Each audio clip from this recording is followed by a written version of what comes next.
Papa Dudut. Hi, good day po sa inyo at sa mga kabarangay nating avid listener ng Barangay Love Stories. Sumulat po ako sa istasyon ninyo upang humingi ng payo tungkol sa sitwasyon na pinagdaraanan ko sa kasalukuyan. Pero bago tayo pumunta doon ay magpapakilala muna ako. JB na lamang ang itawag ninyo sa akin. 31 years old, taga Mandaluyong at nagtatrabaho bilang IT specialist. Kung ilalarawan ko ang sarili ko ay masasabi ko na isa akong tahimik na tao. Introvert din ako at walang masyadong kaibigan, pero meron namang iilan. Hindi ako mahilig sumama sa mga gimmick ng barkada at katrabaho ko. Mas gusto ko na lang na magkulong sa kwarto tuwing day off ko, bagay na madalas na sinisita sa akin ng tatay ko. Sa huli wala rin naman siyang nagagawa dahil hindi niya ako mapipilit na lumabas, lalo pat mas nag-i-enjoy ako kapag mag-isa at nasa loob lamang ng bahay. Kaya naman hindi na rin katakataka na sa edad kong 30 years old ay wala pa rin akong girlfriend, Papa Dudut.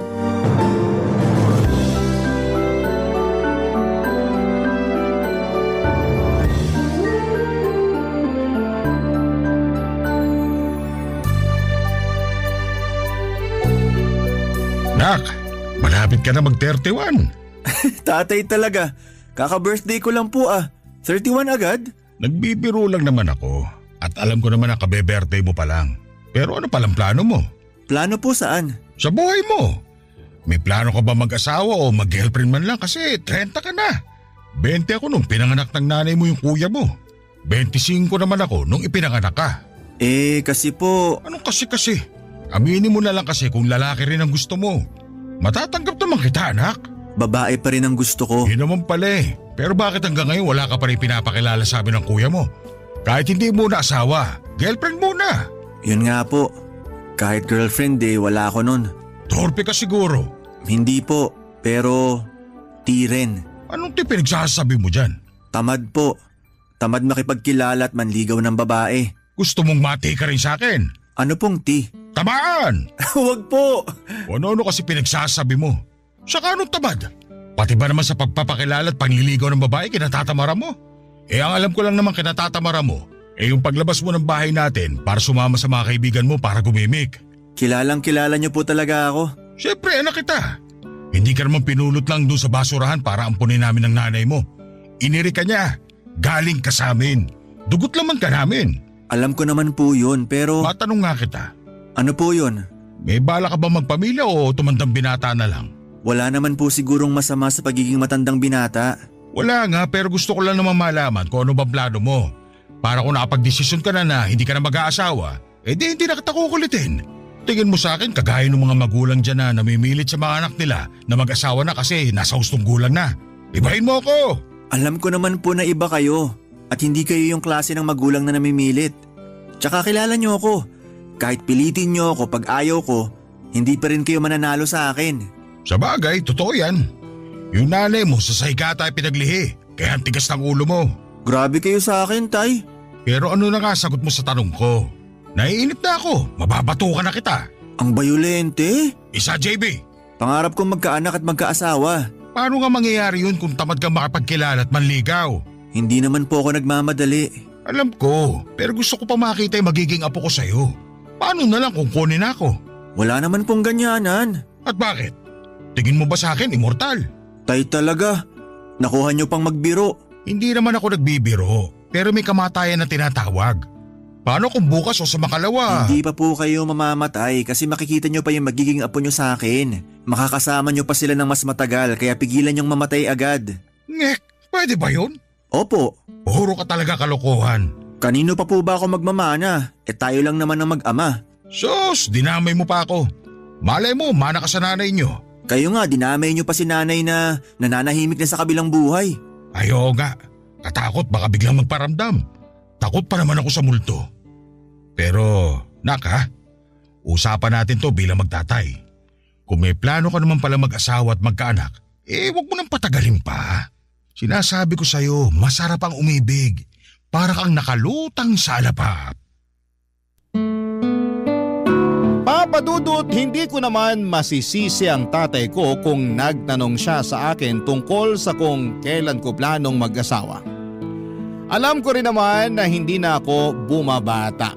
Siyempre, pangarap ko pa rin naman na bumuo ng sariling pamilya, kaya lang ay aminado akong hindi ko alam kung paano humanap ng matinong babae na magiging girlfriend. Oo, tama kayo ng narinig.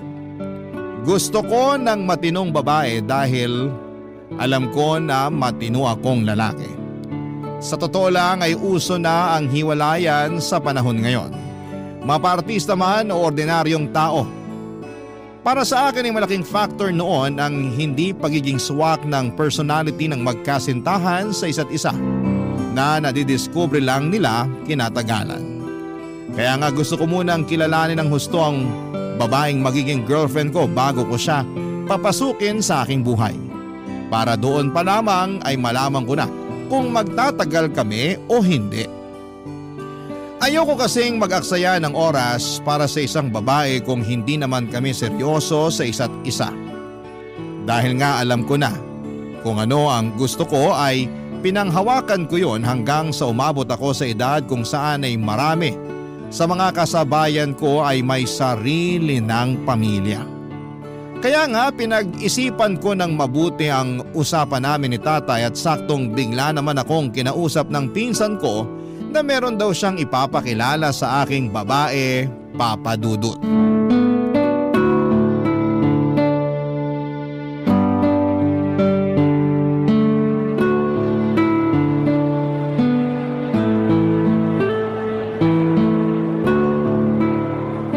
Grabe, ang ganda ng movie na pinanood natin. Hindi ko expected yung twist sa ending. Ikaw ba expected mo na? Medyo. Obvious naman sa plot. Ay talaga? Grabe, ang galing mo naman mag-analyze. Sakto lang. Halata naman kasi. Pero na-enjoy ko naman yung movie. Ako rin. Masaya ako na na-enjoy natin kasi sabi ng iba, huwag ka raw manonood ng movie sa sinehan sa unang date nyo. Ha? Bakit naman? Kasi hindi raw kayo nun mag-uusap dahil nakatutok lang kayo sa movie na pinapanood. Ganun ba yon? Oo, tapos maghihiwalay na kayo pagkatapos nyong manood. Baka yung iba ganon, pero tayo naman hindi. Siyempre, ano pang purpose ng date natin kung hindi man lang natin makikilalang isa't isa, di ba? Hanap lang muna tayo ng kakainan tapos dun tayo magkwentuhan. Gutom ka na ba? Di pa naman. Ikaw ba? Hindi pa rin. Naparami rin kasi kinain ko nung lunch bago ko umalis sa bahay. Sige, upo muna tayo dun sa upuan tapos mamaya na tayo humanap ng makakainan. Sure ka? Oo, ayusin ko lang din tong sandals ko. Ayun, may nakita akong bakanting upuan. Tara. Sige. Ayan. Maayos ko na rin tong sandals ko sa wakas. Kaya nga. Thank you nga pala kasi pumayag ka makipag-date sa akin. Bakit naman hindi? Nabanggit kasi ng pinsan mo na ayaw mo talaga ng nirereto. Oo. Kaya hanggang ngayon wala pa rin akong girlfriend. Eh bakit ka pumayag makipag-date sa akin? For a change? Huhulaan ko. Gusto mo na magka-girlfriend, no? Wala namang masama doon. Lalo na kung magiging okay tayo sa isa't isa. May punto ka nga naman.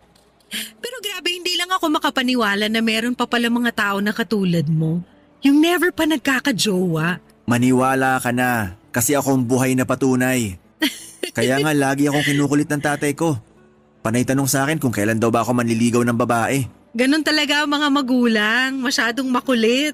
Mas kumulit ka mo lalo nung tumanda. Pero ayos lang kasi di naman ako napipikon. Wow, sana all mahaba ang pasensya. Oo, kahit na pinagkamalan na rin niya akong bakla. Seryoso? Seryoso. Siguro kasi dahil nga wala pa raw akong pinakikilalang babae sa kanya o kahit nililigawan man lang. Hindi ka pa na-offend? Hindi naman. Mabait naman pagkakatanong niya eh. Tsaka may pahabol. Sabi na kung sakaling bakla ako, matatanggap naman niya. Aww, sweet naman. Bihira sa mga magulang, lalo na sa mga tatay yung ganyan. Oo nga eh. Pero di ko naman siya masisisi kasi bakla ang kuya ko. Oh, kaya pala panay tanong sa'yo kung kailan mo planong mag-asawa. Mismo. Kaya nga sabi niya kung mag-aasawa rin naman daw ako, dali-dalian ko na dahil hindi raw niya sigurado ang buhay. Ay, grabe naman yun. Napasabi tuloy ako na hindi pa siya pwedeng mamatay kasi makikita niya pa yung mga apo niya sa akin sakaling mag-asawa na nga ako at magkaanak. Tama naman. Ganyan siguro talaga yung mga magulang, no? Mahilig magtanong ng kung ano-ano. Pero alam ko concerned lang naman sa akin tatay ko, kaya di ko minamasama. Totoo yan. Tsaka dun pa lang sa sinabi niyang tanggap ka niya kung bakla ka, panalong panalo na. Sabi ko nga bihira sa mga tatay yung suportado ang paglaladlad ng mga anak nila. Kadalasan kasi bayolente. Yun bang ginugulpi yung mga anak nila? As if mapapatuwid nila ang matagal ng baluktot since birth. Mabait talaga si tatay. Maswerte kami sa kanya ni kuya at nanay. Halata naman kaya masaya ako para sa inyo. Salamat. Okay na ba yung sandals mo? Oo, naayos ko na. Sige, hanap na muna tayo ng pwedeng kainan. Tapos ikaw naman magkwento tungkol sa sarili mo.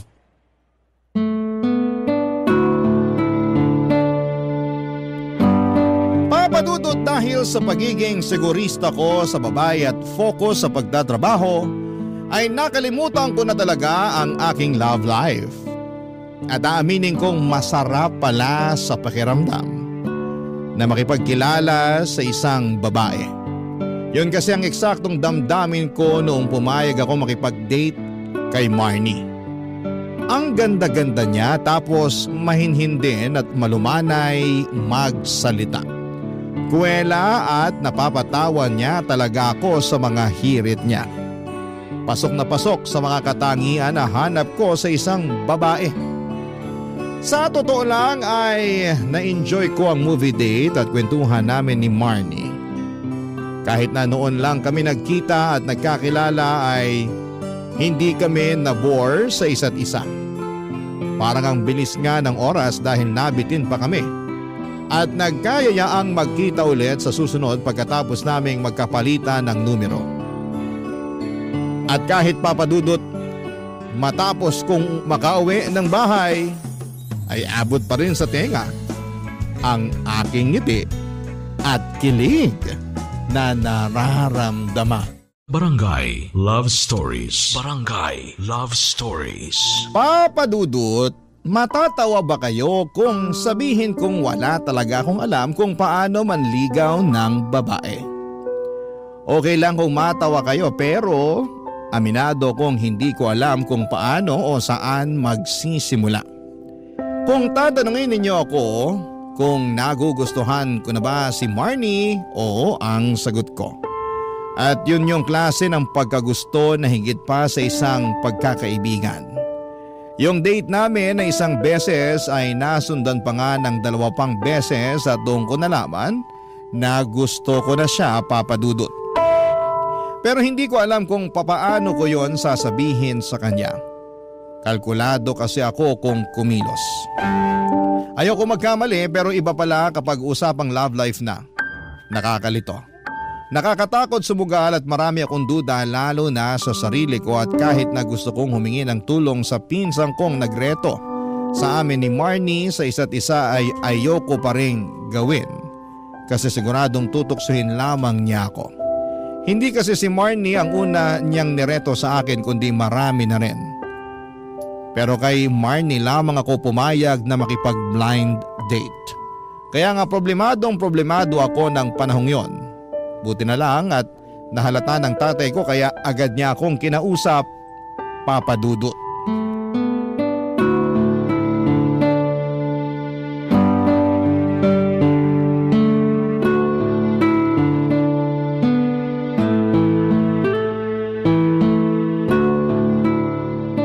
Nak, may gusto ka bang sabihin sa akin? Po? Wala naman po. Anong wala? Nababasa ko dyan sa salubong ng mga kilay mo at pag-aalala sa mga mata mo na meron pero hindi mo lang masabi. Ay… Ano ba kasing problema? May sakit ka ba? O may nangyari sa trabaho mo? Ano? Sabihin mo sa akin. Kalma tay. Kalmado ako. Kalmado raw. Sunod-sunod yung tanong nyo dyan. Paano hindi susunod-sunod rin yung tanong Wala ka namang sinasagot ni isa. Wala po akong problema sa mga sinabi nyo pero may problema ako sa ibang bagay. Teka, tungkol ba yan sa inyo ni Marnie? O mo sabihin na buntis mo siya? Hindi po. Ay, sayang. Akala ko pa naman magkakapo na ako. Gustong gusto ko na kasi maging lolo Alam ko naman po yun. Pero sensya na, hindi ko nabuntis si Marnie. Tsaka bakit ko naman gagawin sa kanya yun? Hindi ko naman siya girlfriend. Hindi pa ba? Ilang beses na kayo nagde-date? Yun nga po yung problema. Ayaw mo ba sa kanya? Hindi po, kasi Kabaliktaran nun yung nararamdaman ko. Ibig sabihin gusto mo na siya. Opo, kaso yun na yung problema. Wala akong nakikitang problema doon. Nag-iimbento ka lang eh. Problema po yun kasi hindi ko alam kung paano sasabihin sa kanya. Anak naman ng tokneneng oh. Alam nyo naman po na hindi pa ako umamin sa isang babae at wala pa akong niligawan. Totoo ba yan? Totoo po. Ay, kaya nga nag-aalala ako na baka kung umamin ako kay Marnie, tanggihan niya ako. Bakit naman niya gagawin yun? Nakwento mo sa akin noon na nagkakamabutihan na kayo, hindi ba? Ngayon, kung nagugustuhan mo na siya, ang mabuti mong gawin ay sabihin na sa kanya. Para naman maging kayo na. Hindi naman po ganun kadali yun. Madali lang yun. Masyado mo lang pinapahirapan sarili mo. Sige po, kung sasabihin ko sa kanya na gusto ko siya at gusto niya rin ako, ano na po yung kasunod nun? Di ang kasunod, liligawan mo. Kaso hindi po ako marunong manligaw. Ikaw talaga ang problema. Wag naman po kayong ganyan sa akin. Parang hindi magiging ganito ang tanda-tanda mo na. Pero ni manligaw ng babae, hindi mo pa magawa. Ba't di mo ako tularan ng araw? Ang dali ko lang napasagot ang nanay mo. Kahit na tatay ko kayo, hindi naman po ako kasing astig at romantiko nyo nung araw. Kaya imbis pagalitan, bakit di nyo na lang ako turuan ng mga pamatay nyong teknik kung paano nyo napasagot si nanay? Sige na po. Ay nako, ang hina-hina mo. Sige po, pag di nyo ako tinulungan, baka di na ako magka-girlfriend. Aba, at ako pa tinakot mo dyan. Di ba gustong gusto nyo na ako magka-girlfriend? Malay nyo, si Marnie na yon. At malay ko rin na siya na pala yung babaeng mabubuntis mo para makapagbigay ng apo sa akin. Masyado talaga kayong advance mag-isip. Siyempre, kaya dapat siguraduhin mong pakikinggan mo na mabuti ang mga ituturo ko sa'yo para 100% makukuha mong matamis niyang oo. Sige po, makikinig po ako mabuti. Tsaka kilala nyo naman ako na nakikinig talaga, di ba? Sa bagay, totoo rin naman. Saka yung kuya mo lang naman talaga yung may pagkapasaway sa inyong dalawa. Hindi ko na nga po kuya yun. Ate ko na po yun. Kahit tinanggap ko ang kabaklaan niya, gusto ko kuya pa rin ang itawag mo sa kanya. Sige po, sabi nyo eh. O kailan daw ba dadalaw yung kuya mong yun? Tagal-tagal na nung huli siya pumunta rito. Wala po siyang sinabi. Pero baka malay nyo, bigla na lang sumulpot dyan sa pintuan ng bahay natin. Sabihan mo na lang, kamo namimiss ko na siya. Okay po. Mabalik tayo doon sa pinag-uusapan natin. Ano, handa ka na bang matuto sa tatay mo? Makinig ka mabuti, hindi ko na uulitin yung mga sasabihin ko.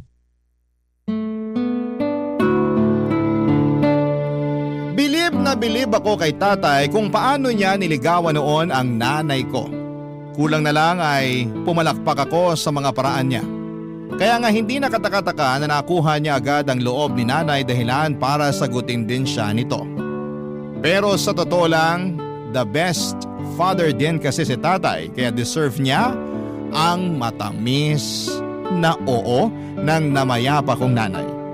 Pero mabalik tayo sa amin ni Marnie, gustong gusto ko na talaga siya ng mga panahong yon at alam ko sa sarili ko na desidido na akong ligawan siya. Kaya bilang unang hakbang ay sinunod ko ang payo sa akin ni tatay. Kahit nakakakaba sa una, ay nagtapat ako sa aking damdamin para kay Marnie. Niligawan ko siya matapos niyang pumayag at hindi nagtagal ay naging kami. 6 na buwan na kami noon sa relasyon nang kausapin ko ang tatay ko na may pinaplano ako para sa amin ni Marnie. At hindi lang yung simpleng plano dahil tuwang-tuwa ang tatay ko nang malaman nga niya kung ano yon. Sinabi niya sa akin na suportado niya ako at excited na rin siya, Papa Dudut.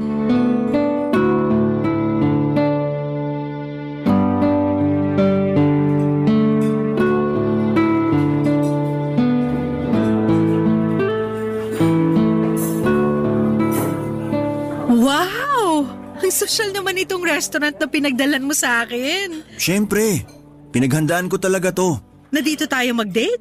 Oo, sana nagustuhan mo. Hindi ba obvious? Gustong gusto ko rito. Ay, buti naman. Nakahinga na ako ng maluwag dahil sa sinabi mo. Sobra ka naman. Hindi naman ako mahirap isama kahit saan mo ko gustong i-date. Hindi naman ako choosy. Alam ko naman yon, pero pagdating sa'yo, siyempre gusto ko yung palaging espesyal. Mahalaga ka sa akin. Mahal kita. Sweet naman ng boyfriend ko. Sweet naman talaga ako. Uy, dati kaya hindi ka ganyan ka-sweet. Ano sakto lang. Sobra ka naman sa akin. Uy, joke lang. Inaasar lang kita. Hindi naman ako nasaktan. Inaasar lang din kita. Pero tama ka naman. Bago ka dumating sa buhay ko, di talaga uso sa akin ang pagiging sweet. Ako rin naman nagulat kasi meron pa pala akong itatamis. At lahat ng yon dahil sa'yo. Ewan ko sa'yo. Anong ewan mo sa akin? Kung ano-ano pinagsasasabi mo. Nagsasabi lang ako ng totoo. Totoo pala yun, no? Totoo pala ang ano. Na kahit anong tagal, darating pa rin yung tao na magiging partner mo, na makakasama mo habang buhay. Sa hirap at ginhawa, sa lungkot at ligaya. To be honest, akala ko tatanda na lang akong binata nun. Tinanggap ko na lang kasi na-realize ko na wala namang masama dun. May mga tiyuhin akong walang asawa tsaka byudo. Ayos naman sila. May konting lungkot pero mas marami yung saya kasi sarili lang nila iniintindi nila. Pero ako, gusto ko pa rin magkaroon ng sariling pamilya. Dahil alam ko doon ako mas magiging masaya. Kaya nga thankful ako dahil nakilala kita. Buti na lang din nilakasan ko ang loob ko na umamin sa'yo nun at ligawan ka. Oo, tapos sinagot kita kasi alam ko sa sarili ko na mahal na rin kita. Salamat sa pagmamahal sa akin. Deserve mo yun. Tsaka ako rin naman nagpapasalamat sa'yo kasi hindi mo lang ako minamahal. Inaalagaan mo rin ako. Iniingatan, iniisip mo lagi ang kapakanan ko. Kulang na lang sabitan kita ng medalya at bigyan ng certificate dahil sa pagiging the best boyfriend mo. Hindi naman ako perpekto. Ako rin naman, hindi perpektong girlfriend. Sino bang pinanganak na perpekto? Wala naman, di ba? Ang importante, sinusubukan natin gawin yung makakaya natin para mag-workout yung relasyon natin. Tama. Kaya nga kung tatanungin mo ako ngayon, kung siguro na ako sa'yo at sa relasyon natin, oo ang sagot ko. Ikaw ba? Sigurado ka na? Oo naman! Siguradong sigurado! Ibig sabihin, malaki yung chance ako na mapapayag ka't makuhang matamis mong oo sa susunod kong itatanong sa'yo? Ha? Teka, ano ba yung sunod mong tanong? Ano kasi, simula nung naging tayo, marami akong na-realize. Para sa akin, kahit hindi perpekto ang relasyon natin, masaya ako dahil ikaw ang kasama ko rito. At alam ko sa sarili ko, ikaw din ang babaeng gusto kong pakasalan. Pakasalan? Oo, Marnie. Sinabi ko na kay tata yung plano ko at natuwa talaga siya ng husto. Sobrang excited siya tapos ako, kabado. Bakit ka naman kabado? Tingin mo ba hindi ako sakaling magtanong ka na ngayon kung gusto ko magpakasal sa'yo? Grabe! Kakasabi ko lang na sigurado na ako sa'yo at sa relasyon natin tapos nagdududa ka pa sa isasagot ko? Kung tatanungin mo ko kung payag ako magpakasal sa'yo? Ouch! Sakit ah! Hala, hindi naman yung ganun Eme lang! Ikaw naman pero hindi ka pa naman nagtatanong kaya secret muna ang sagot ko. Will you marry me, Marnie? Ha? Sabi ko, will you marry me? May dala akong singsing. Teka, ilalabas ko lang. Andito lang yun sa bulsa ko. Seryoso ba yan? Oo naman. Eto. Hala, totoo nga. May singsing ka nga. Meron nga. At totoo rin na plano ko na mag-propose sa'yo ngayon. I love you, Marnie. Will you marry me? Papadudot, ang sarap pala sa pakiramdam kapag sa ikalawang pagkakataon ay binigay sa iyo ng babaeng pinakamamahal mo ang matamis niyang oo. Yun kasi ang eksaktong pakiramdam ko nang pumayag si Marnie na magpakasal sa akin. Grabe, parang nakalutang sa ere ang mga paa ko at para bang ayoko nang bumaba pa sa lupa mula sa pakiramdam na yon. Ako na yata ang pinakamaswerteng lalaki sa mundo dahil nakilala ko na si Marnie. Totoo talaga ang kasabihan na lahat ng kaldero ay may nakalaang takip. Ibig sabihin bawat tao ay mayroong kapareha. Hindi lang pare-pareho ang panahon at pagkakataon kung kailan mo sila makikilala. Mayroong matagal, mayroong mabilis. Kung kayo talaga ang nakatakda ay hindi ninyo malalagpasan ang isa't isa. Kaya nga noong dumating sa buhay ko si Marnie ay alam ko na siya ang babaeng pakakasalan ko. At gusto kong makasama sa pagtanda ko sa panghabang buhay. Barangay Love Stories. Barangay Love Stories. Papa Dudut, excited na kami ni Marnie para sa nalalapit naming kasal. Ang usapan ay sa June 2025 dahil gusto raw niyang maging June bride. Wala namang kaso sa akin kahit na anong buwan basta sa kanya ako ay kakasal. Pero dahil gusto na mapapangasawa ko ay gusto ko na rin. Saka pwede pa kaming makabuelo at mapaghandaan ang nalalapit naming pag-iisang dibdib, Papa Dudut. Naging hands-on kami ni Marnie sa paghahanda para sa kasal namin. Sinabi niya sa akin na ayaw niya ng bonggang kasal pero ako na lang ang nag-insist. May ipon naman ako kahit papaano at gusto kong maging memorable ang kasal namin dahil minsan lang naman yon sa aming buhay. Pero isang gabi ay meron nangyari sa amin ni Marnie na dahilan para magbago ang lahat. Pati na rin ang tingin ko sa kanya, Papa Dudut.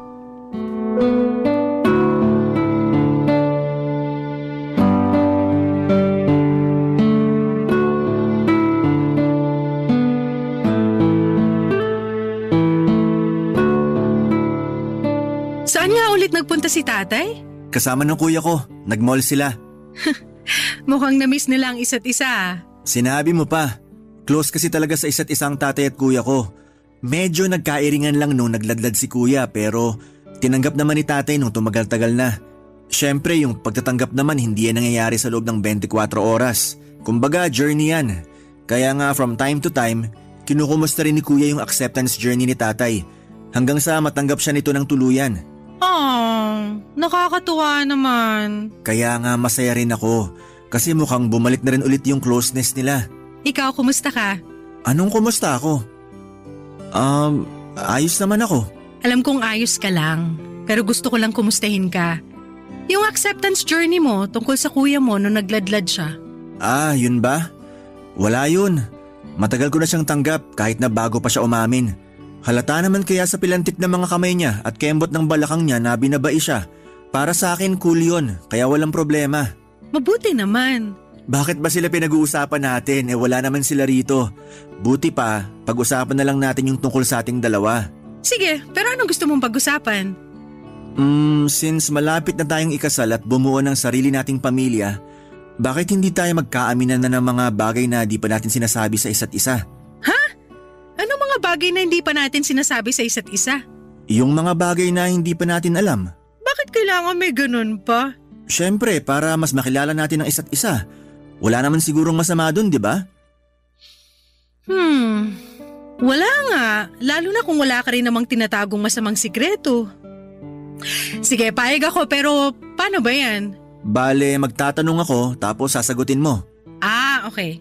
Tapos magtatanong lang din ako tapos sasagutin mo. Oo, isipin mo na lang para lang tayo naglalaro. Sige. So sino una? Ako na. Naalala mo yung niluto mong adobong pusit nun na di ko kinain? Oo, bakit? Sinabi ko lang talaga na may allergy ako sa pusit para di ka masaktan. Pero ayoko talaga ng sabaw na kulay itim. Oo talaga? Para mas maganda yata kung sinabi mo sa akin yung totoo. Sana na ipagluto kita ng ibang ulam. Nakaraan na naman yun eh. Tsaka sinabi ko na naman sa'yo ngayon. Sabagay. Pero sa susunod, sabihin mo na sa akin ng diretsyo. Huwag ka na mag-imbento. Nakukonsensya pa naman ako noon kasi naisip ko na sana tinanong muna kita kung may allergy ka sa seafood bago ako nagluto ng adobong pusit. Sorry. Di bale, ayos na yun. Ako na ba? Oo, ikaw na. Ano ba? Ito ay hindi ko na talaga sinabi sa'yo kasi baka magulat kapag nalaman mo. Pero ilang beses mo akong sinabihan na magaling ako sa kama, di ba? Oo, tapos sabi mo ganun talaga kasi marami kang natutuhan sa mga nabasa mong libro. Tama naman pero hindi lang naman yun dahil dun. Anong ibig mong sabihin? Marami na rin kasi akong karanasan sa ibang lalaki. Ha? Hindi naman ako katulad mo na wala pang nakarelasyon simula pinanganak bago tayo nagkakilala. Siyempre, meron na ako naging boyfriend noon. Alam ko naman na meron. Nabanggit mo naman sa akin na meron kang dalawang naging ex-boyfriend. Meron nga, pero hindi lang kasi sila dalawa. Ilan ba? 13. May 11 pa bago yung huling 2 yon. Seryoso ba yan? Oo. Pero hindi naman nagtagal yung iba sa kanila. Parang 1 o 2 buwan lang. Ibig sabihin may 13 lalaki na rin ang dumaan sa buhay mo bago ako? Ganun na nga, kaya medyo expert na talaga ako sa pagpapaligaya sa'yo sa kama. Nakakadiri ka! Ha? Anong sabi mo? Sabi ko nakakadiri ka. Ang dami na palang lalaki na gumalaw sa'yo. Tapos mukhang proud na proud ka pa dyan. Hindi ko na tuloy alam kung paano ka titingnan sa mga mata. Sorry, pero hindi lang ako makapaniwala.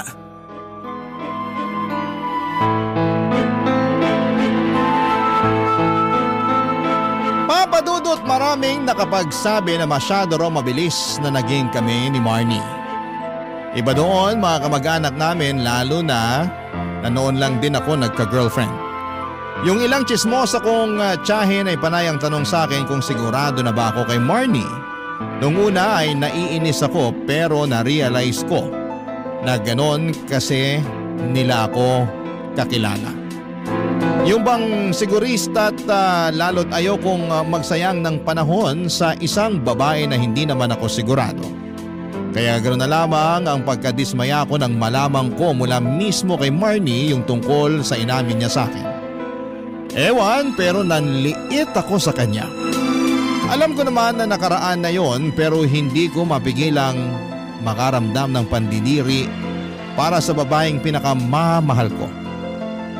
Alam kong nakita niya ang naging reaksyon ko at sinubukan niya pang magpaliwanag sa akin. Pinakinggan ko siya pero hindi ako napanatag sa mga sinabi niya.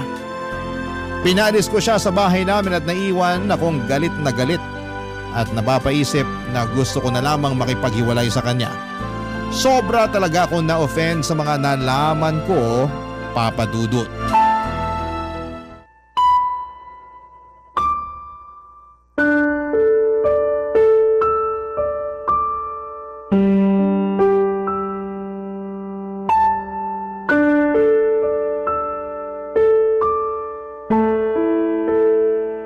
Bakit sa tuwing kakausapin kita hindi maipinta yung pagmumukha mo, anak? Tay, wala po ako sa mood makipagbiruan. Sino ba may sabi sa'yo nakikipagbiruan ako? Ano po ba kasing kailangan nyo? Sabihin nyo na para malaman ko. Tapos iwanan nyo na po ako. Gusto ko mapag-isa. Sa tono mo, mukhang may problema ka. Wala po akong problema. Lokohin mo, lelang mo. Meron yan. Sabihin mo na sa akin para naman matulungan kita. Pala desisyon po talaga kayo, no? Kung makapagsalita ka parang hindi mo ko tatay at di kita anak ka. Sa akin ka pa talaga magsisinungaling kilalang kilala kita. Sige na, magsabi ka na sa akin. May problema ka ba? O baka naman kayo ni Marnie meron? Ayoko na pong ituloy yung pagpapakasal kay Marnie. Ha? Bakit naman? Kasi nalaman ko na hindi lang pala 2 lalaki yung nakarelasyon niya noon bago kami nagkakilala. Meron pang 11. Ibig sabihin, 13 yung mga naging ex-boyfriend niya. O anong masama doon? Masama yun kasi di ko mapigilang isipin na ang dumi-dumi niyang babae. Paano naging madumi yun? Kasi ginalaw siya ng mga lalaking yun. Kaya pala siya parang expert. Pinagmalaki niya pa talaga na meron na siyang karanasan. Teka lang hindi ko lang maintindihan. Paano ba kayo napunta sa usapang yan? Ako naman nagbukas ng topic na magkaamin na kami ng mga bagay na di pa namin alam sa isa't isa bago kami ikasal. Para ano? Para lang wala na kaming daladala na di namin alam sa isa't isa. Para makapag-umpisa kami ng panibagong buhay bilang mag-asawa. Ay tanga, kasalanan mo naman pala Po? Paano ko naging kasalanan? Kasi kung meron naglalaro ng apoy, ikaw naman naglaro ng tanga-tangahan. O yan ngayon ang napala mo. Masama ba yun? Gusto ko lang naman na makilala namin ng husto yung isa't isa. Tapos ngayon na may nalaman ka tungkol sa kanya, ganyan magiging reaksyon mo. Hindi po ba kayo mandidiri sa kanya kung kayo nasa posisyon ko? Hindi, kasi nakaraan na yun. Ikaw na ang karelasyon ni Marnie ngayon. Ikakasal na nga kayo, hindi ba? Baka naman masyado lang naapakan niyang pride at pagkalalaki mo, kaya ganyan yung reaksyon mo. Basta, hindi ako masaya sa nalaman ko.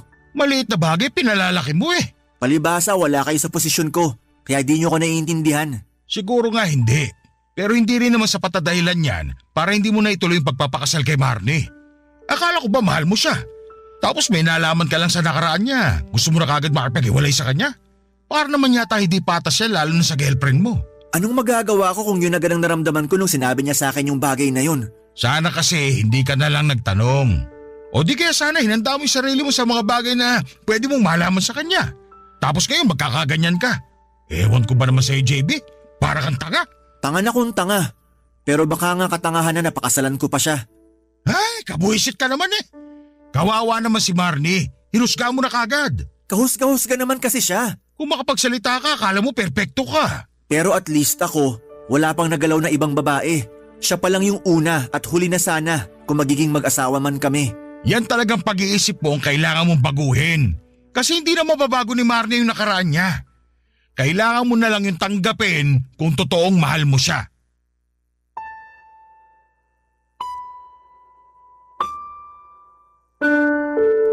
Papadudot inis na inis sa akin ang tatay ko matapos kong ikwento sa kanya ang dahilan kung bakit ayaw ko nang magpakasal kay Marnie.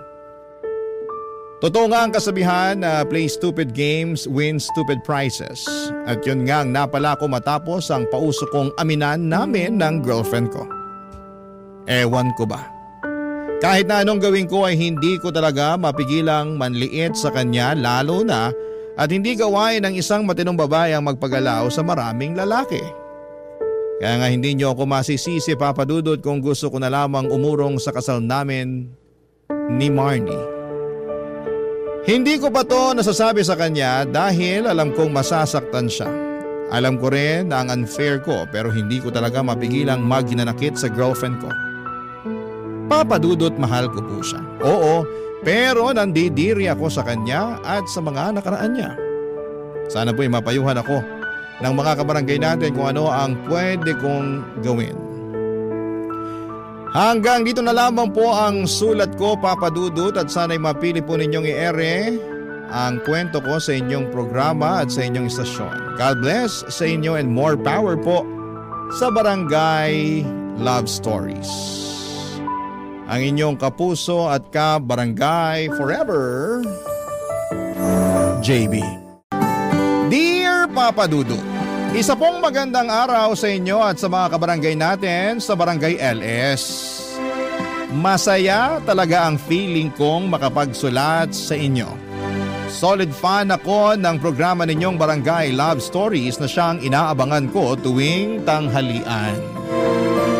Kapag nakikinig nga ako'y nababalikan ko rin ang naging buhay ko. Naalala ko rin ang ilan sa mga pinagdaanan ko. Lalo na ang mga naranasan ko na masaya sa aking pakiramdam.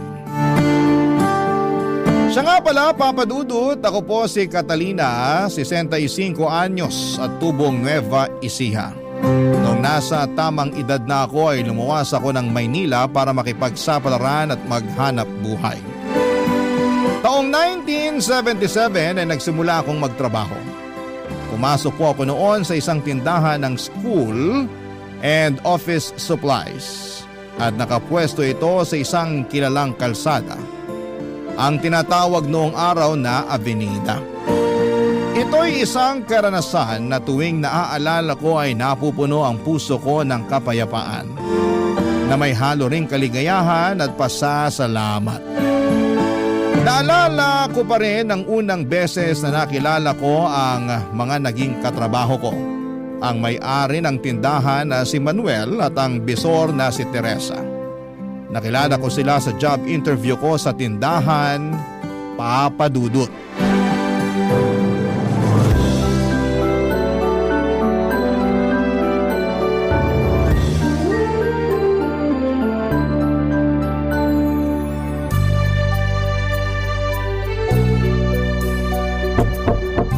Pasok! Bukas yan! Magandang umaga po. Kayo po ba si Sir Manuel? Oo, ako nga. Ikaw ba si Catalina? Opo. Sakto, tinitingnan ko ngayon tong biodata mo. Mabuo ka. Bali ang ina-applyan mong posisyon ay cashier. Opo, sir. Base dito sa biodata mo, high school ang tinapos mo. Di kung tutuusin, ito ang magiging unang trabaho mo. Tama? Opo. Sige nga, Catalina. Ipakilala mo nga ang sarili mo sa akin. Ako po si Catalina, 18 years old, single, coming from the province of Nueva Ecija, Philippines. Kauna-unahang trabaho ko nga po to. Pero huwag kayong mag-alala. Kakayanin ko ang mga gawain dito. Sabihin niyo lang ang kailangan at gagawin ko ng masinsinan ang anumang ibilin niyo sa akin. Gusto ko yung personality mo ha. And also I like the attitude.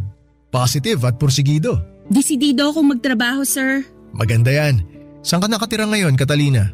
Hindi naman ba malayo dito? Hindi ka naman mahihirapan papunta dito sa store. Tumutuloy po ako kasama ng mga kamag-anak ko sa Quiapo.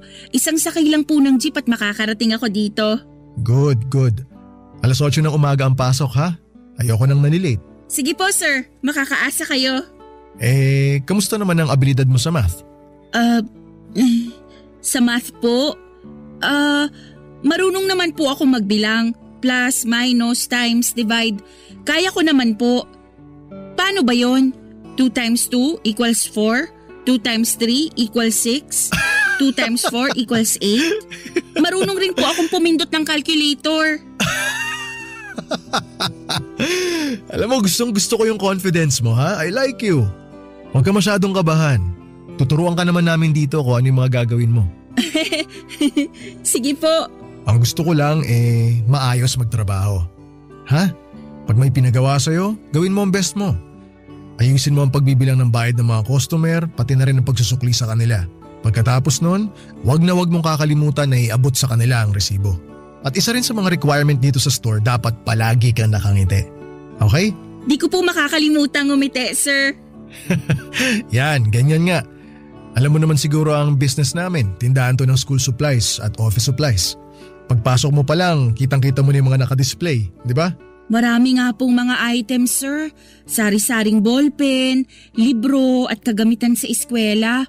Ngayon lang ako nakakita ng sobrang daming disenyo ng notebook. Mas busy dito kapag peak season, yung bang kagaya ng petsa ng enrollment, mga ganyan. Maraming bumibili ng mga gamit para sa school. Sobrang matao dito kapag gano'n napupuno ang store. Madalas, hectic at busy talaga lalo na kapag marami na silang nakapila sa harapan mo. Maganda sa business pero nakaka-stress pa rin pag nagdagsaan ng mga customer. Naku, ganun po ba? O paano yan, Catalina, kapag nakaka-stress na? Kaya mo bang magtrabaho under pressure? Don't worry, matagal pa to. By then, I'm sure, magagamay mo na yung trabaho mo. Sabi mo nga kanina, kakayanin mo. Yes sir, kaya ko yun. At tulad nga rin na nabanggit ko kanina, ituturo naman namin sa iyo kung ano yung mga gagawin mo, Catalina. Marami ka ring mga staff na makakasama rito, kaya mapaghahatian nyo yung dami ng customer pagka nagdagsaan sila dito sa store. Excuse me po, Sir Manuel. Dumating na po yung bagong stock. May pinapapirma po sa inyo. Okay, Teresa, salamat. Pupuntaan ko na. Ay, nga pala, ipapakilala kita sa bago nating katrabaho. Teresa, ito nga pala si Catalina. Catalina, si Teresa. Hi Catalina, nice to meet you. Hi din po, ma'am. Ako po ba ang bago niyong katrabaho? Ibig bong sabihin, tanggap na ako? Sa tingin ko naman, kakayanin mo yung trabaho dito kaya tanggap ka na. Ay, Teresa nga pala, pakigabayan na lang tong si Catalina ha. Ikaw na mag-train sa kanya. Okay sir, ako pong bahala sa kanya. Salamat po sa tiwala niyo, Sir Manuel. Makakaasa po kayo sa akin. O Catalina, magkita tayo sa Lunes. Pero huwag mong kakalimutan yung sinabi mo kanina ha, na kakayanin mo.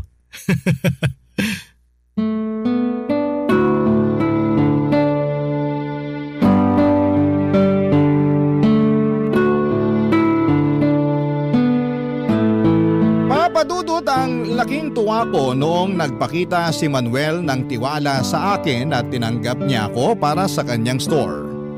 Bitbit ang pag-asa ng panibagong yugto sa aking buhay. Inasikaso ko ang mga requirements bilang new hire at inayos ang iba pang mga kailangan para sa trabaho. Naalala ko pa noong nagpasukat ako para sa uniform ko, Papadudot. Nagpunta pa ako sa underpass sa ilalim ng Claro M. Recto Avenue, kung saan ay may hilera doon na puro mga mananahe. Marami kasing eskwelahan sa dakong yon ng Maynila kaya maraming paggawaan ng uniform at kaya rin may mga tindahan ng school supplies kagaya ng pinasukan ko. Pagsuot ko ng work uniform at pagtingin sa salamin ay nakaramdam ako ng pagka-proud sa sarili ko. Malinis tingnan ang suot ko at mukha kong profesional.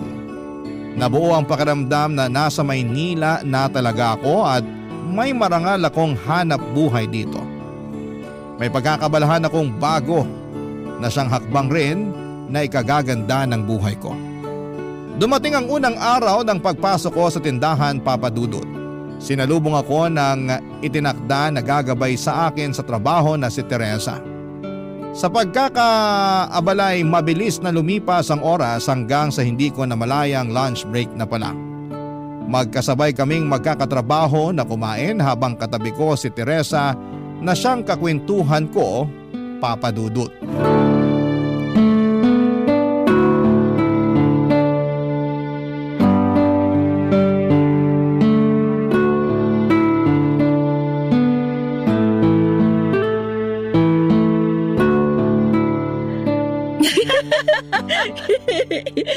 Ay, naku Catalina. Kanina ka pa humahalakak dyan, ha? Nakakatawa kasi yung katrabaho natin. Hindi ko mapigilan ang tawa ko.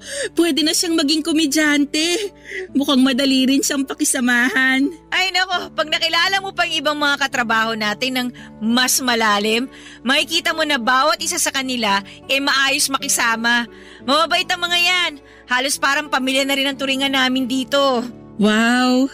Sana makasundo ko rin kayong lahat. Oo naman! Balang araw, magiging ka-close mo rin sila. Masaya dito. Tipong kahit ang daming ginagawa sa maghapon, hindi ko ramdam yung pagod kasi yung pakikisama namin, grabe! Kaya nga ako nagtagal ng 3 years dito At sa tingin ko, mananatili pa ako dito. 3 taon ka na pala dito, Teresa.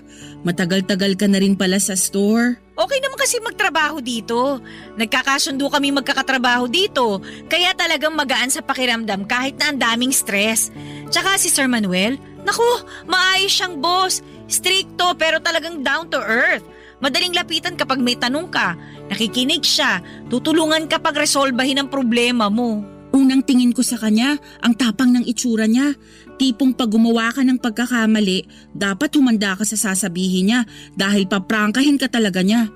Kahit masasaktan ka, sasabihin niya. Huwag kang matakot kay Sir Manuel. Lahat ng inuutos niya para sa ikaayos ng store yun. Curious lang ako, paano siya kung magalit? Nakita mo na ba? Ang tanong, nagagalit nga ba siya? Naku, hindi ko pa nakita magalit yun si Sir Manuel kasi palagi siyang kalma kapag kinakausap kami. Kahit isang beses? Nai-stress naman siya, oo. Lalo kapag peak season tsaka tambak talaga yung mga asikasuhin. Pero sa nakita ko kay Sir, palagi siyang mahinahon sa amin. Sa bagay, di naman din namin kasi siya sinusuway Sa sinabi mong yan, nakahinga ako ng maluwag-luwag. Aayusin ko ang trabaho ko para walang masabi si Sir. Ang laki nga ng pasasalamat ko kasi nakapagtrabaho ako kay Sir Manuel. Maayos din magpasahod yon. Tapos patas pang makitungo sa mga trabahante niya. Sakto din lang ang trabahong pinapagawa niya. At mas maraming araw ang kalma kaysa sa stress. Kaya ikaw Catalina, galingan mo. Para after 6 months, pagkatapos ng probationary status mo, gawin kang permanenteng empleyado ni Sir. Dahil para sa akin, ito yung tipo ng trabaho na talagang hindi mo pakakawalan. Mukhang maganda nga talaga ang pamamalakad dito para magsabi ka ng ganyan. Mukhang mataas ang tingin mo sa kanya at may respeto talaga. Masasabi mong ganun nga. Mataas ang respeto namin sa kanya dahil may respeto rin siya kung makitungo sa amin. Para nga rin tumatayo siyang tatay-tatayan nyo. Siguro bilang tatay sa sarili niyang pamilya, mahigpit siyang dumidisiplina sa mga anak. Pero sa kabila nun, responsable siya sa pamilya at mapagmahal. Yun ang sa tingin ko.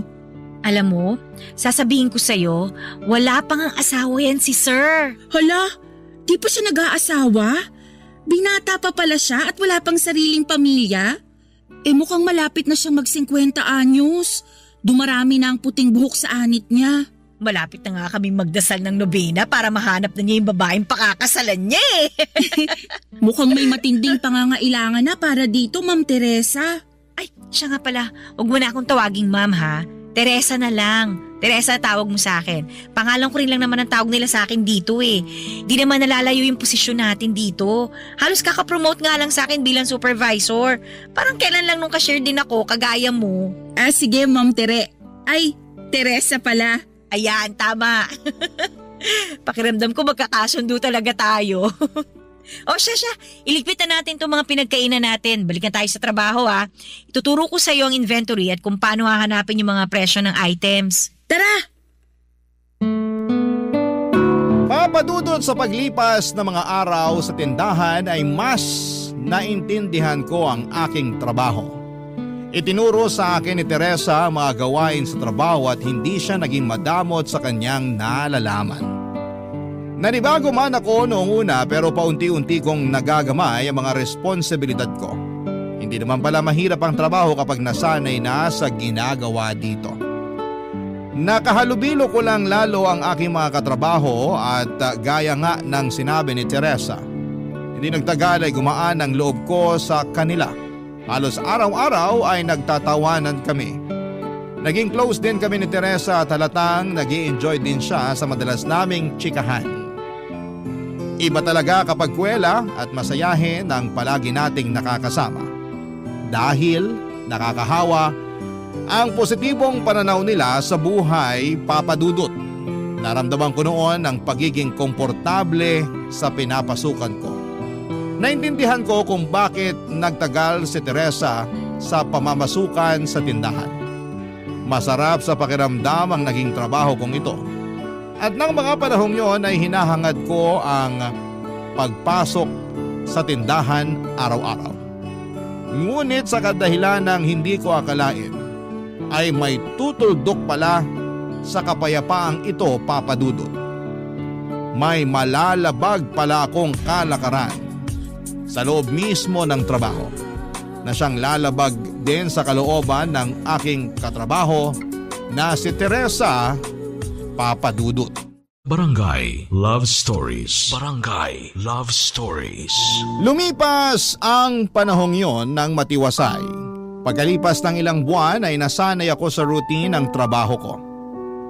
Kung noong simula ng pagpasok ko ay maya't maya ang pagtanong ko kay Teresa, sa katagalan ay mas nagagawa ko na ng independent o mag-isa ang trabaho ko.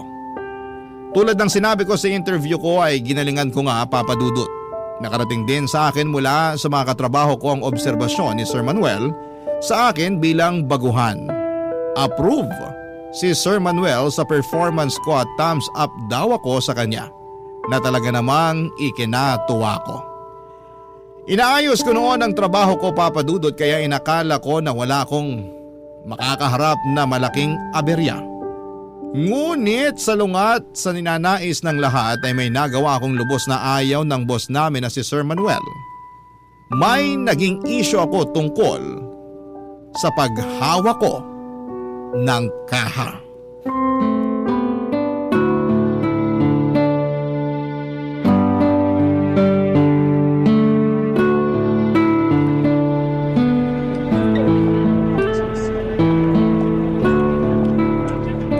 Maraming salamat po sa pagbili nyo, sir.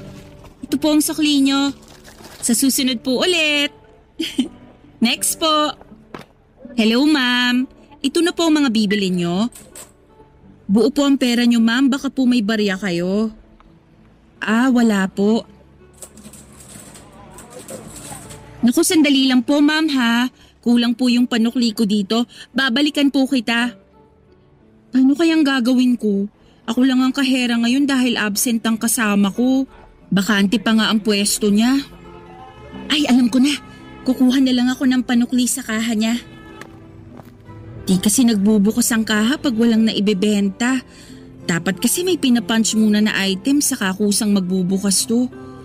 Pero naalala ko may tinuro sa akin si Teresa eh. May pipindutin lang dito para mabuksan ang kaha. Saan nga pa yun? Ito na nga. Itong hinahanap ko. Ayan! Kukuha na ako ng kulang na panukli. Ito na po ang sukli niyo, ma'am. Maraming salamat po sa uulitin. Ay, sa wakas naubos din ang customer. Ako na lang ulit ang mag-isa sa counter ngayon. Catalina. Hi Sir Manuel. Iwan mo na muna yung kaha. Kausapin kita sandali. May tatanong lang ako sa'yo. Ano po yun, sir? Nakita ko na nanggaling ka sa kabilang counter Opo, sir. Bakit ka nanggaling doon? Ano po kasi sir, buo po kasi yung perang pinambayad nung kabibili lang. Pagtingin ko po sa kaha ko, kulang na po ang nandito para masuklian siya. O tapos? Naisip ko baka may sapat na barya sa kabilang kaha, kaya… Kaya ka pumunta sa kabilang kaha kasi walang tao doon. Opo. O pagbalik mo sa pwesto mo, nasuklian mo yung customer. Opo. Gusto ko lang na malinaw ang pagkakaunawa ko, Catalina. Ha? Nakakuha ka ba ng panukli sa kabilang kaha? Opo sir. Paano? Nabuksan mo yung kabilang kaha? Nabuksan ko po sir. Bakit po? May problema po ba? Paano mo mabubuksan yun? Hindi naman pumasok yung kahera na dapat nakapwesto dun sa kabilang kaha. Hindi nabubuksan ang kaha ng basta-basta. Sino nagturo sa'yo kung paano buksan yun? Si Teresa po sir. Sabi niya po sa akin, pag pinindot sa kaha ang may nakasulat na no sale, magbubukas to kahit wala pang nakapunch na item. Naalala ko yon kaya nakakuha ko dun ng panukli. Si Teresa nagturo sa'yo? Ay, Catalina, hindi mo ba alam na bawal buksan ang kaha kapag walang benta? Ha? Bawal po? Hindi mo ba alam na mahigpit kong ipinagbabawal na mabuksan ang kaha na nakatoka sa ibang tao? Lalo na kapag walang pahintulot galing sa akin. Hindi ko po alam Sir Manuel. Hindi ko po alam na bawal ang ginawa ko. Akala ko po ayos lang dahil sakto lang po ang kinuha ko para may panukli sa customer. Wala na po akong kinuhang sobra pa sir. Bilang kasi yung perang nasa bawat kaha, Catalina. Paano pag nagkulang yung pera tulad ng ginawa mo kanina? Kumuha ka ng pera sa kabilang kaha, ipinanukli mo. Paano pag nakalimutan mong ibalik yung perang kinuha mo sa kaha? Bilang nga yung pera. O sino sisisihin ko? Siyempre yung huling tao na gumamit ng kaha.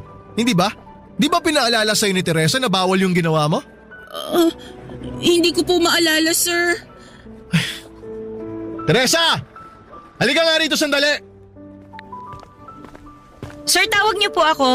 Nagbukas tong si Catalina ng kaha na hindi naka-assign sa kanya. Ikaw daw ang nagturo sa kanya kung paano buksan ang kaha na wala pang benta. Pero sinabi mo ba sa kanya na bawal magbukas ng kaha na nakatoka sa ibang tao? Ano po? Catalina, hindi ko ba pinaalala sa'yo yun? O ngayon Catalina, uulitin ko yung tanong. Alam mo ba na bawal buksan ng kahang nakatoka sa iba? Akala ko po pwede dahil may dahilan naman po ako.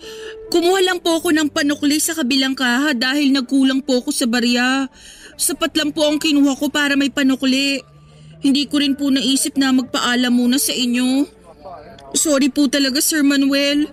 Hindi ko na po uulitin to. Alam mo Teresa, sa tingin ko nakalimutan mong ipaalala sa kanya yung bagay na yun eh. Dapat alam din ni Catalina lahat ng mga proseso natin dito. Lalo na sa paghahawak ng pera. Buti na lang nakita ko na kumuha siya ng pera dun sa kaha. Paano ko nakalimutan yun? Di nagkagulo na. Sir Manuel, kung nandito po ako kanina kasama si Catalina, mapapaalala ko po yun sa kanya. Siguro palaging nangyayari yan ano. Hindi ko lang alam kasi hindi ko pa nakikita. Uulitin ko Teresa ha, mahigpit kong ipinagbabawal yung ganong gawain. Huwag mong kalimutan na ibahagi yan sa lahat ng staff natin. Ikaw ang supervisor dito, kaya dapat hindi ikaw ang unang sumusuway sa mga patakaran ko. Hindi ko naman po alam na… Magsilbing warning to sa inyo ha, Teresa. At siguraduhin mo na alam ni Catalina lahat ng mga patakaran natin dito. Ayoko nang mauulit to. Naiintindihan nyo? Opo, sir. Papadudot mula noong nangyari ang insidenteng ito ay naging mainit ang mga mata ni Sir Manuel sa aming dalawa ni Teresa. Yun bang kinailangan namin na muling patunayan ang sarili namin sa kanya? Naging mahigpit din po lalo kay Teresa si Sir na lubos niyang ikinayamot. Dahil sa mga nangyari ay kapansin-pansin na nagbago ang pakikitungo sa akin ni Teresa. Nasa punto na iniiwasan niya ako kapag nagkakasalubong kami sa tindahan. Kapag sumisenyas o kumakaway ako sa kanya kahit bahagyang ngiti, ay hindi niya ipinapakita sa akin papadudot. Dinidedma lamang niya ako. Hindi na rin siya noon tumatabi sa akin para magkasabay na kumain tuwing tanghalian. Higit sa lahat ay iniiwasan na niya noon na tumingin sa mga mata ko na parang hindi kami magkakilala. May pinagawa sa amin noon sa trabaho at kaming dalawa ni Teresa ang inutusan dito. Ito ang naging pagkakataon ko papadudot para makausap si Teresa ng masinsinan.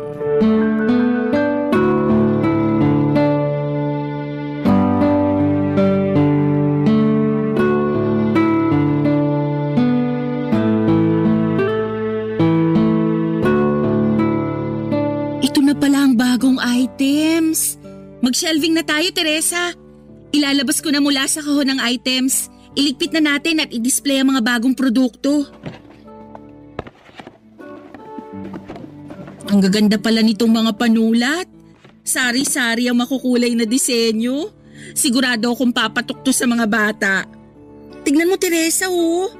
May naka-imprenta pa dito na usong cartoons ngayon. Ayaw mo bang tignan? Siguro hindi ka interesado. Saan to ilalagay? Ha? Ano, dyan lang. Kasama ng mga ballpen. Sige, Teresa. Tama bang pagkakalagay ko, Teresa? Nilagay ko ang mga lapis sa tabi ng mga ballpen. Ayos ba to? Ayos na yan. Ayusin ko na lang mamaya pag mag-isa na lang ako dito. Ako na lang mag-aayos, Teresa, para hindi ka na mahirapan. Maganda na bang pagkakaayos ko sa mga lapis? Ay, ako na sabing bahala dyan eh. Pabukas na lang ng mga kahon.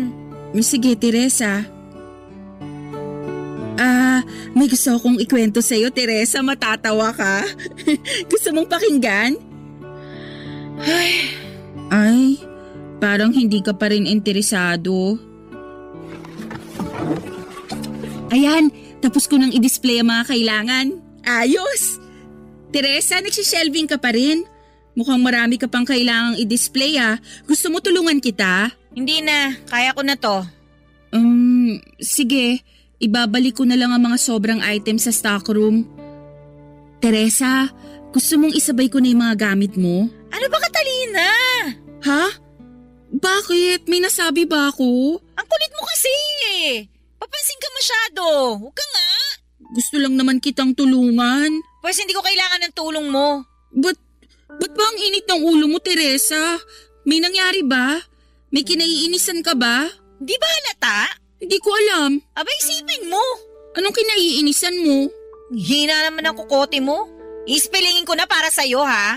Hindi ano, kundi sino. Sino? Sinong pinanggigigilan mo? Hindi ako makapaniwalang hindi mo pa rin makuha. Ang pangalan niya ay nagsisimula sa letter C. Letter C? Wala naman tayong ibang katrabaho may pangalang nagsisimula sa letter C. Maliban sa... Teka. Oh, ano? Kilala mo na kung sino? Ako? Ako lang dito ang may pangalan na letter C nagsisimula. Tumpak! Nakuha mo! Ang tagal rumihistro ha? Oo, ikaw ang problema ko, no? Bakit naman? Anong ginawa ko sa'yo? Hindi mo na ba maalala? Kung hindi dahil sa'yo, hindi ako mapapagalitan ni Sir Manuel. Sa tagal ko dito, ngayon lang ako pinag-initan ni Sir. Ngayon ko lang nakitang magalit siya. Tapos sa akin pa talaga niya binuntong yung irita niya at pagka-istrikto niya. Kaya eto, bawat kibot ko ngayon, minamanmanan pa rin niya. Kung tratuhin niya ako ngayon, kala mo hindi ako marunong sa trabaho ko eh. Hindi naman ako kagaya mo, no? Eto ba yung tungkol sa pagkuha ko ng barya sa ibang kaha? Yung pinagsabihan tayo parehas ni Sir dahil bawal pala yun? Teresa, hindi ko naman sinasadya yun eh. Huwag ka na magdahilan. Wala namang magagawa yung mga pagpapalusot mo eh. Basta tuwing nakikita kita, umiinit ang ulo ko. Ayoko nakikita ka o nakakasama ka. Kung pwede lang na huwag ka nang pumasok sa trabaho na to para hindi na kita makita ulit eh. Magiging masaya pa ako pag nangyari yun. Di ko naman gusto yung nangyari nun. Hindi ko naman alam na dahil sa ginawa ko ay magagalit si Sir Manuel, lalo na sa'yo. Teresa naman, intindihin mo rin naman ako. Kung alam ko lang na aabot sa puntong to, sana hindi na lang kita pinakisamahan. Ikaw na nga ang tinuruan ko eh, ako pang dinamay mo sa sarili mong pagkukulang. Sino ka ba dito? Baguhan ka pa lang ah, gumawa ka na kagad ng eksena. Pinahamak mo pa ako. Ang sakit mo naman magsalita, Teresa. Nakakasakit ka na ha. Sana hindi ka na lang natanggap na magtrabaho dito. Pahamak ka talaga. Ayoko nang kausapin ka. Umalis ka na lang dito sa tindahan at huwag ka nang babalik pa. Maraming araw ang lumipas na ganito ang sitwasyon namin ni Teresa Papadudut. Malayo sa dati na maligaya ang samahan naming dalawa. Naging mabigat sa loob ko ang pagpasok sa trabaho araw-araw. Naging komplikado dahil sa sama ng loob na nararamdaman ni Teresa para sa akin. Naiilang ako noon kapag nagkikita kaming dalawa sa trabaho. Yung bang magkasama nga kami pero palagi siyang nagpapanggap na wala ako doon. Pakiramdam ko noon, Papa Dudut, ay nagkaaway kami at hindi na magbabati. Pakiramdam ko ay meron akong kaaway na pilit kong kinasasalamuha dahil nasa iisang trabaho kami samantalang ayaw naman niya na nandoon ako. Kapag nasa tindahan ako, Papa Dudut, ay ang bigat-bigat ng feeling ko dahil sa kanya. Hindi ko na alam noon ang gagawin ko, Papa Dudut. Barangay Love Stories. Barangay Love Stories. Papa Dudut, dumating sa punto na nahihirapan akong kumbinsihin ang sarili ko na pumasok pa sa trabaho. Dahil ito sa sitwasyon namin ni Teresa. Tuwing umaga ay hirap akong gisingin ang katawan ko na para bang labag sa akin na bumangon. Haharapin ko na naman kasi ang isang araw na kailangan kong pakisamahan si Teresa. Sa isip ko noon, kapag pumasok ako ay mararanasan kong muli ang malamig na pagtrato sa akin ni Teresa. Masakit sa kalooban ko ito, Papa Dudut. Madalas sa pag-uwi ko mula sa trabaho ay wala ako sa wisyo na nasasabayan ng pag-iyak ko bago matulog. Sumagi sa isip ko, Papa Dudut, na sumuko na lamang at maghanap ng ibang trabaho para hindi na muling makasalimuha pa ang isang taong ayaw naman po sa akin. Pero alam mo, Papa Dudut, may pakiramdam ako noon na ito'y pagtatampo lamang ni Teresa. May bahagi sa akin na naniniwalang lilipas din po ito. Naguguluhan ako noon paano nga ba re-resolbahin ang problema ko. Ang tanging ninanais ko lamang noon ay ang magkaayos kami ni Teresa at buong puso ko itong hinangad, Papa Dudut. Nagpasya ako na hindi maaari magtagal ang ganitong sitwasyon naming dalawa. Nag-isip ako ng paraan upang maresolba ang aming pag-aaway, Papa Dudut.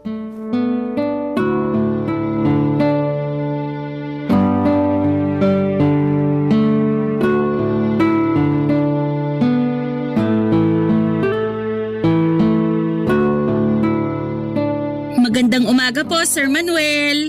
Magandang umaga, Catalina. Yan ang gusto ko sa'yo eh. Lagi mong inuunahan yung shift mo. Lagi kang maaga kapag pumapasok. May iiwan lang sana ako sa loob ng office para po kay Teresa. Kay Teresa? Wala pa siya eh. Pero siguro maya-maya lang nandito na yon. Yun nga po, may sorpresa po kasi ako para sa kanya. Kaya sinadya ko pong dumating ng mas maaga ngayon para hindi niya ako maabutan. Yung sorpresa mo ba para sa kanya eh, yung hawak mo? Opo sir, iwan ko na lang po sa lamesa niya habang wala pa siya. Pwede ko pong puntahan yung pwesto niya? Oo naman. O sige, ilagay mo na sa pwesto ni Teresa yan. Banda ron sa bintana para madali niya makita yung mga bulaklak. Ngayon ko lang nalapitan ang pwesto ni Teresa. Ang ganda naman ng pagkakaayos niya sa mga nakadisplay sa lamesa niya. Iniwan ko na po yung regalo, Sir Manuel. Salamat po sa inyo. Nako, walang problema. O paano? Mauna na muna ako sa iyo ha. May mga asikasuhin pa kasi ako ngayong umaga. 8:00 na. Ayan na si Teresa, parating na siya. Papasok na siya sa loob ng office. Oh, ano to? Catalina, ano tong iniwan mo sa pwesto ko? Nagustuhan mo ba? Ba't ka nag-iwan ng isang kumpol ng mga bulaklak sa lamesa ko? Tuwing dumadaan ako sa office, lagi kong napapansin ang pwesto mo, Teresa. Sa ibabaw kasi ng lamesa mo, may paso na palaging may sariwang bulaklak. Tumatak na sa isip ko na mahilig ka sa mga bulaklak. Nitong nakaraan, nakita kong lantanay nasa paso mo. Kaya para mapalitan mo na to ng bago, naisipan kitang bigyan ng bulaklak. Bakit mo naman naisipang gawin yun? Di mo naman kailangan gawin to para sa akin, no? Tingin ko kasi matutuwa ka sa regalong to. Nagdala ka ng isang kumpol na puting orchids. Nagtataka lang ako kasi hindi ko naman naalalang may nasabi ako sa'yo. Paano mo nalaman na mahilig ako sa orchids? Talaga paborito mong klase ng bulaklak yon? Hindi ko alam yun. Nagkataon lang na yun ang dinala ko. Nagandahan lang ako sa kanila. He, nakakaloka ka talaga. Nahihiya na tuloy ako sa pagtataray ko sa'yo. Ang salbahe ko sa'yo. Alam ko rin naman na hindi mo sinadya ang gulo pero ewan ko ba? Nadala kasi ako ng sama ng loob sa nangyari eh. Nako, naiintindihan kita, Teresa. Pero tapos na yun. Ang mahalaga, gumaan na ang pakiramdam mo. Kasi habang magkasama tayo sa iisang lugar, may pagkakataon para resolbahin ang anumang problemang namamagitan sa atin. Basta't gugustuhin, palaging may paraan. Hangad ko talagang magkaayos na tayo. Ganong kahalaga ang pagkakaibigan natin para sa'yo? Oo naman, Teresa. Ang saya mo kayang kasama. Sobrang namimiss ko na yung kulitan natin. Sabik na akong bumalik tayo sa dati nating pagsasama na puro tawanan lang. Bale, nagustuhan mo ba yung sorpresa ko para sa'yo? Hindi. Ha? Kala ko ba mahilig ka sa orchids? Hindi dahil doon. Baka akala mo lang kasi na okay na tayo. Hindi pa tayo bate, no? Bakit naman? May hindi ka pa sinasabi sa akin eh. Na ano? Yung kung saan ang galing itong mga niregalo mo sa akin ng mga bulaklak. Saan lupalop mo ba ito nadampot? Ang gaganda ah.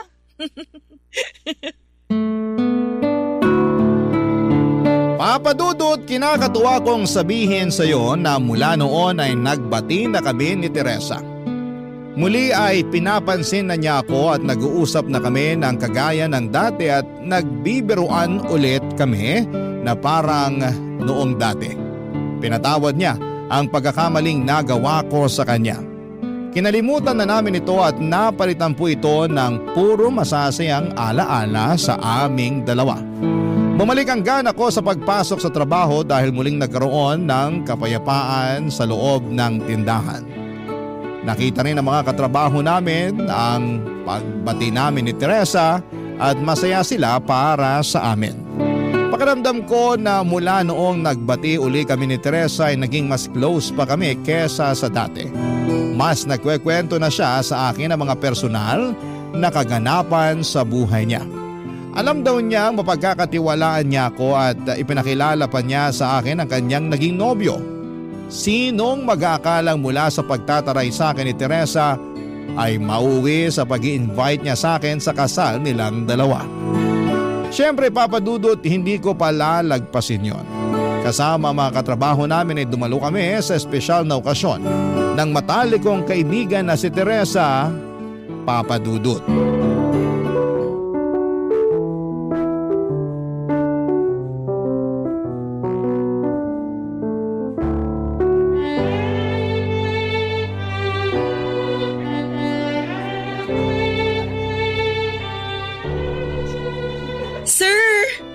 Sir Manuel! Catalina! Kasama mo na pala lahat ng mga staff natin dito sa simbahan. Magandang umaga sa inyo ha. Magandang umaga. Kayo pong huli na dumating, sir.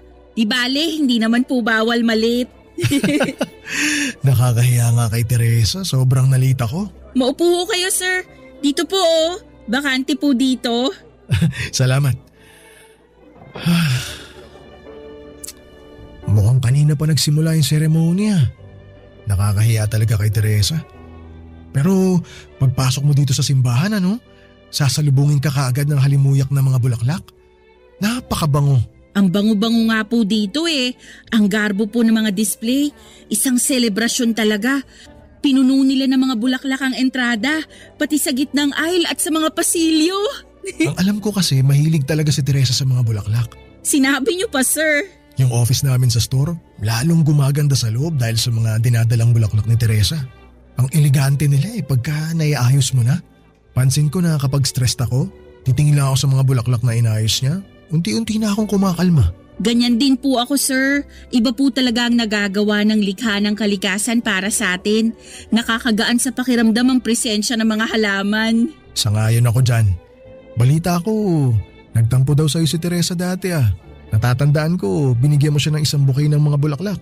Yun yung sorpresa mo, di ba? Nung maaga kang pumasok nun minsan? Opo, sir. Kaya siguro nagkabati kayo ni Teresa.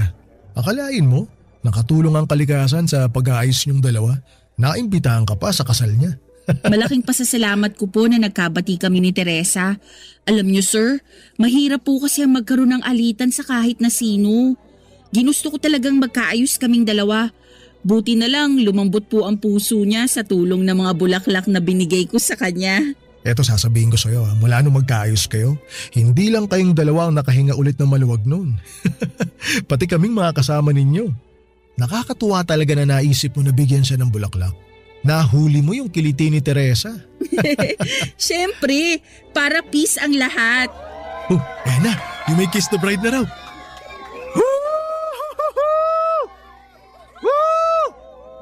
Ay, ayun na sina Teresa, palabas ng bagong kasal.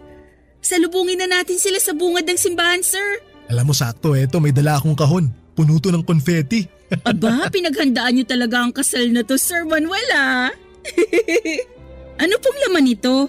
Ano to? Bali mga punit-punit ng papel to galing sa office. Basura na sana may silbi pa pala. Kaya dinala ko na. Pagdating ng bagong kasal, ibuhos natin to sa kanila. Yan, tama-tama. Palapit na sila dito. Okay, 1, 2, 3. Congratulations, Teresa!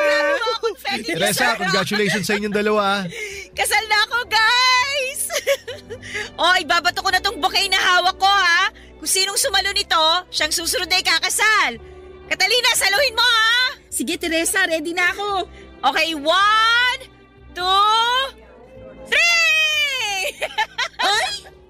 Oy, ano ba? Hindi mo nasalo, Catalina. Kanina napunta. Saan nga ba napunta ang bouquet? Ayun pala oh. Sir, na kay Sir Manuel. Tatahanin na yan, sir. Kayo na po ang susunod na ikakasal niyan, sir. Sana nga.